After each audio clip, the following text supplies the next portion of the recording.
안녕하세요. 오늘은 주제 18번 중세 유럽 사회의 변화에 대해 살펴보도록 하겠습니다. 자, 서유럽이 수도원 개혁운동으로 나름 신앙이 깨끗해지는 것 같더니 다시 변질된 신앙으로 돌아갑니다. 그 대표적인 사건이 바로 십자군 전쟁입니다. 십자군 전쟁은 11세기부터 13세기까지 약 200년간에 걸쳐서 이뤄진 전쟁인데요. 그 배경, 전개, 영향 한번 살펴볼게요. 자, 그 배경으로 이 이슬람 세력이었던 이 셀주크 티르크가 당시 크리스트교인들의 성지라고 할 수 있는 예루살렘을 점령하고 나아가 비잔티움 제국을 위협하기 시작합니다. 그러자 이 비잔티움 제국의 황제는 당시 소로마 교회의 교황한테 도움을 요청하게 되고, 당시 소로마 교회 교황은 우르바누스 2세였는데 우르바누스 2세는 이 요청에 호응하면서 클레르몬 공의회라는 종교회의를 열어 사람들에게 예루살렘 성지 회복을 위해 전쟁에 참여할 것을 호소하게 됩니다. 그리고 이 교황의 호소에 발맞춰 많은 제후, 기사, 상인, 농민들이 전쟁에 참여하면서 십자군 전쟁이 시작되게 됩니다. 자, 십자군 전쟁은 초기에는 예루살렘을 회복하겠다는 순수한 종교적 목적에서 시작됐지만 점차 상업적인 목적을 위해서 전쟁에 참여하는 등으로 점차 변질되어가는 모습들이 보입니다. 자, 예를 들면 교황 같은 경우는 셀주크 티르크라는 이슬람 세력을 격퇴하는 목적도 있었고, 나아가 이참에 비잔티움 제국의 교회까지 영향력을 행사하여 동서교회를 통합해 교황권을 강화하고자 했습니다. 그리고 제후 같은 경우는 새로운 땅을 개척해서 세력을 확대하고자 하였고, 상인 같은 경우는 동방과 직접 교류하면서 돈을 더 많이 벌고자 했습니다. 마지막으로 농민 같은 경우는 전쟁에 참여해서 공을 세워서 신분의 자유를 획득하고 나아가 죄사함을 받고자 했는 그런 자신들만의 또 다른 이익을 위해서 전쟁에 참여하다 보니까 전쟁이 점차 변질되어 가고, 결론적으로는 총 200년간에 걸쳐 8차례 전쟁이 치러졌지만 이 예루살렘 성지를 회복한 것은 딱 1차 십자군 원정 뿐이고, 이후에 다시 이슬람 세력에게 예루살렘을 빼앗기고 두 번 다시는 못 찾게 되면서 결국 성지 회복은 실패하면서 전쟁은 끝이 나게 됩니다. 자, 이 십자군 전쟁의 영향이 중요한데 한번 살펴볼게요. 자, 종교적으로는 전쟁이 시작되면 하나님이 도와주셔서 무조건 이길 것이다라고 주장했던 교황. 이 교황의 권위는 어떻게 될까요? 네, 당연히 하락합니다. 그리고 정치적으로는 전쟁에 많은 제후와 기사들이 참여했다가 목숨을 잃으면서 그들의 세력이 약화되고 상대적으로 왕권은 강화되어 갑니다. 경제적으로는 크게 발전하게 되는데요. 이 십자군 전쟁으로 유럽 사람들이 동방으로 진출하게 되면서 동방과 교역을 하게 됐고, 이 지중해를 이용해서 이제 동방과 활발히 교역을 하기 시작합니다. 즉 지중해 무역이 활성화됩니다. 그러면서 곳곳에 이제 도시가 발전하게 되는데요. 특히 이 지중해 연안에 있었던 이 이탈리아가 크게 번성하게 됩니다. 다음 시간에 배우겠지만 이탈리아에서 돈을 많이 번 상인들이 등장하면서 그들이 문화에도 관심을 갖게 되어 이 이탈리아에서 처음으로 옛날 그리스 로마 문화를 부흥하고자 하는 문화운동이라 할 수 있는 르네상스가 이탈리아에서부터 시작되게 됩니다. 그것은 다음 시간에 배워보도록 할게요. 자, 그래서 십자군 전쟁의 영향의 경제 부분은 두 번째 부분에서 조금 더 자세히 살펴볼 거고, 정치의 변화상은 밑에 세 번째 부분에서 조금 자세히 살펴볼게요. 자, 두 번째, 도시의 발달과 장원의 해체 보도록 할게요. 우선 도시 발달의 배경부터 봅시다. 자, 11세기 이후에 농업 생산성이 향상되면서 먹고도 남는 양이 많아집니다. 그러면 당연히 시장에 팔면 돈이 되겠죠. 그래서 곳곳에 시장이 형성되고 물건을 만드는 상공업도 발달합니다. 나아가 십자군 전쟁 이후에 지중해를 이용해서 동방과 무역이 활발해지게 되는데요. 이를 배경으로 이제 도시가 발달하게 됩니다. 첫 번째로는 이 동방과의 무역 가운데 지중해 연안의 도시들이 번성하게 됩니다. 대표적으로 이 이탈리아의 베네치아와 제노바 등을 들 수 있고요. 나아가 이 지중해 연안의 도시들과 교류하다 보니까 이 북유럽 도시들도 같이 번성합니다. 이 북유럽 도시의 특징은 도시들끼리 동맹을 맺었다는 것인데요. 그 동맹이 한자 동맹입니다. 한자라는 말은 독일어로 동업이라는 뜻인데요. 비슷한 일을 하는 도시들끼리 동맹을 맺어서 북유럽의 무역을 주도하는 그런 모습이 보입니다. 자, 근데 이 지중해 연안의 도시나 북유럽의 도시들은 공통적으로 이 영주가 다스리는 이 장원 안에 형성되게 됩니다. 그러다 보니까 당연히 영주의 간섭을 받을 수밖에 없는데요. 도시민들 입장에서는 영주의 간섭에서 벗어나 자유로운 상업 행위를 하고 싶어 했고, 결국 이를 위해서 영주로부터 도시에서 자유롭게 통치하는 자치권을 획득하려 하는 모습들이 보이기 시작합니다.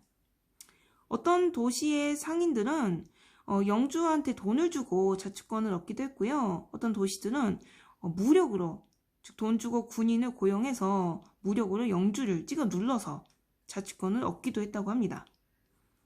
자, 그래서 이 도시 상인들이 영주로부터 자치권을 얻는 모습들이고요. 그래서 영주의 장원제로 구성된 이 봉건사회 곳곳에 이제 영주의 간섭을 받지 않는 도시들이 점차 형성되어 가는 모습들이 보이네요. 그리고 도시의 상인과 수공업자들은 더욱더 힘을 강화시키고자 똘똘 뭉치게 되는데요. 비슷한 업종의 사람들끼리 모임을 만듭니다. 그것이 바로 길드예요. 그래서 자신들만의 이익을 추구해가고 도시를 운영해가는 모습들이 보입니다. 자, 예를 들면 비슷한 업종 중에 구두를 만드는 일을 하는 사람들끼리 모임을 만들었다고 칩시다. 자, 이를 구두 길드라고 할게요. 그러면 이 길드, 구두 길드에 속해 있지 않은 사람들이 이 비슷한 구두를 만드는 것을 금지시켜 버립니다. 이 구두 길드가. 즉, 이 구두에 대한 판매 독점권을 이 구두 길드가 갖고 있는 거예요. 그래서 길드에 속해 있지 않은 사람들이 비슷한 물건을 만들지 못하도록 막고, 나아가 이 구두를 10,000원에 팔지 20,000원에 팔지 가격도 이 길드에서 결정하게 됩니다. 그래서 길드를 통해 자신들만의 이익을 추구하는 모습들이 보이네요.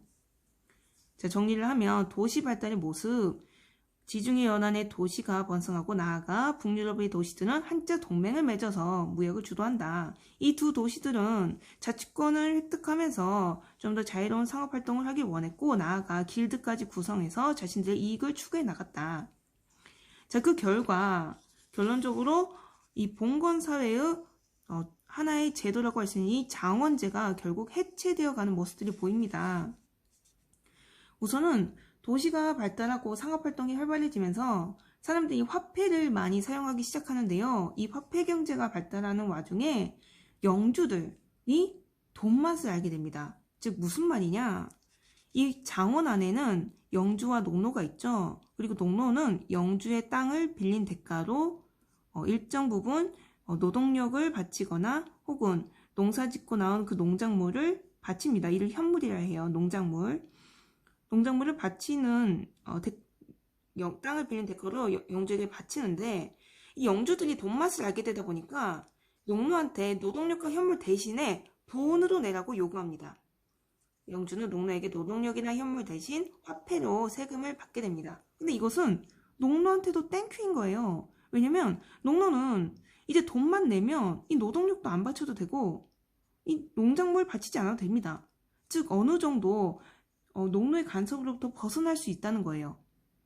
자, 그리고 어떤 영주들은 아예 돈을 받고 농노를 해방시켜주기도 합니다. 자, 화폐 경제 발달로 점차 영주의 간섭으로부터 벗어나기 시작한 농노들이 등장합니다. 나아가 14세기에 흑사병이 유행하게 되는데요. 흑사병은 말 그대로 몸이 검게 변해서 죽는 병입니다. 이는 페스트균이 일으키는 전염병인데요. 이 페스트균을 갖고 있는 벼룩이 쥐를 물고 그 쥐가 인간에게 전파하면서 이제 급속도로 널리 확산되게 된 것입니다. 근데 이 흑사병이 한번 걸리면 고열과 오한에 결국 며칠 안에 목숨을 잃는다고 하는데요. 그 결과 당시 유럽 인구의 3분의 1이 흑사병으로 죽게 됩니다. 엄청나게 인구가 감소한 거죠. 당연히 일할 사람도 부족해진 거예요. 노동력도 부족해지자 이제 농노 한 사람 한 사람의 가치가 올라가게 됩니다. 농노의 몸값이 올라가요. 그래서 영주들은 농노의 처우를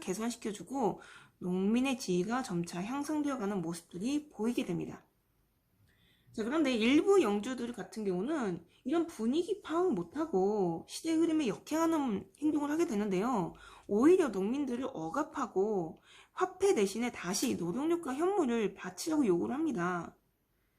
자, 당시 지위가 향상되고 있었던 농민들은 이에 대해 저항하면서 곳곳에 봉기를 일으키는 모습들도 보입니다. 자, 결국 정리를 하면 화폐 경제 발달로 영주의 간섭으로부터 벗어나는 농민들이 등장하고 흑사병의 유행으로 농민의 지위가 점차 향상되어 가면서 결국 자연스럽게 장원은 해체되어 가는 모습이 보이게 되고 중세 봉건 사회는 흔들리는 모습들이 나타나게 됩니다. 자, 마지막으로 정치 부분 보도록 할게요. 정치적으로도 왕한테 권력이 집중되는 중앙 집권 국가가 등장하기 시작합니다. 그 배경부터 볼게요.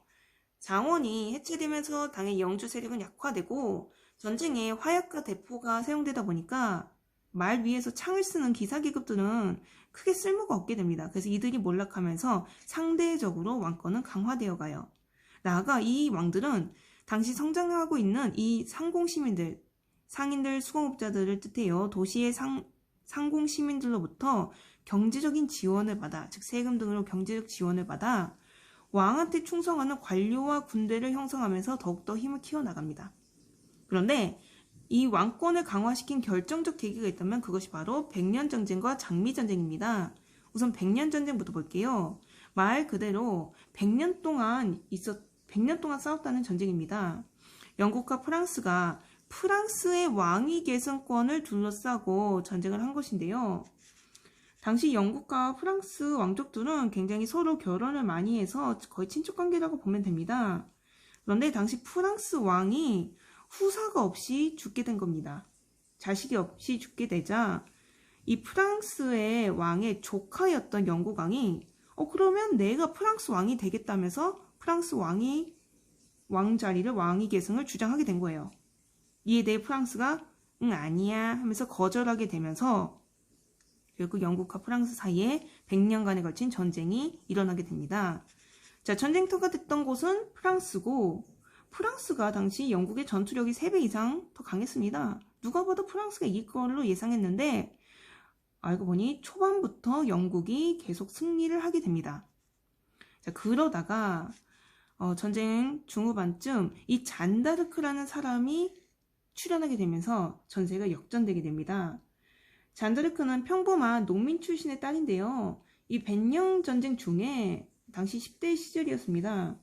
이 교회에서 기도를 드리고 있는데 하늘에서부터 이 성당에 대천사가 내려와 잔다르크에게 잔다르크야 너는 세상을 구할 사람이니라 라고 하면서 어떤 신의 계시를 전해주었다고 합니다. 그러면서 잔다르크가 백년 전쟁에 참여하게 되는데요. 당시 프랑스 사람들은 신이 프랑스 편이다 라고 생각하게 되었다고 합니다. 그러면서 프랑스군의 사기가 높아지기 시작하면서 결국 최종적으로 이 전쟁은 프랑스의 승리로 끝이 나게 됩니다. 자, 어찌되었든 이 100년 동안 영국과 프랑스가 전쟁을 하다 보니까 전쟁을 하려면 어쨌든 전쟁을 이끄는 중앙센터인 왕을 중심으로 똘똘 뭉쳐서 전쟁을 하게 되잖아요. 그러니까 왕한테 모든 힘이 집중되게 됩니다. 그런데 이 전쟁이 무려 100년간 지속되다 보니까 100년 동안 왕한테 권력이 집중되고 결국에는 강력한 왕권이 형성되게 될 수밖에 없습니다. 그래서 이 100년 전쟁 결과 영국과 프랑스는 중앙집권 국가, 왕한테 권력이 집중된 중앙집권 국가로 성장하게 됩니다. 나아가 영국 같은 경우는 100년 전쟁 이후에 또 하나의 전쟁을 치르는데요. 그게 장미전쟁입니다. 이것은 영국 내에서 영국 귀족 가문들끼리 있었던 전쟁이에요.